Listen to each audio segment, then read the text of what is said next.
आपण पाहत आहात केएस न्यूज मराठी। जाडरबोबलाद जिल्हा परिषद मतदारसंघात सावित्री तमनगौडा रवी पाटील यांचा स्वाभिमानी विजय। जाडरबोबलाद आणि माडगेळ पंचायत समितीत राष्ट्रवादी काँग्रेसचा विजय। जिल्हा परिषद आणि पंचायत समिती निवडणुकीचा आज निकाल लागला। यामध्ये जाडरबोबलाद जिल्हा परिषद गटाच्या निवडणुकीत ओमदीचे युवा नेते संजय तेली यांच्या पत्नी भाग्यश्री संजय तेली आणि सावित्री तमनगौडा रवी पाटील यांच्यात लढत झाली, पण यामध्ये मुख्य लढत आमदार गोपीचंद पडळकर यांच्या प्रतिष्ठेची आणि तमनगौडा रवी पाटील यांच्या स्वाभिमानाची निवडणूक झाली।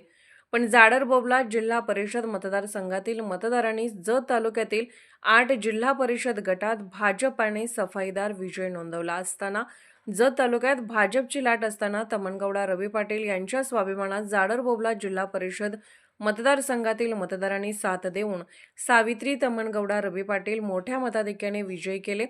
जाडरबोबलाद पंचायत समितीमध्ये कल्पना महादेव अंकलगी या विजयी झाल्या, तर माडगेळ पंचायत समितीमधून शालिनीताई निंगप्पा कोरे या विजयी झाल्या। यानंतर गावागावात विजय मिरवणूक काढून विजय साजरा करण्यात आला। केएस न्यूज मराठी चॅनलला लाईक करा, शेअर करा आणि सबस्क्राईब करा।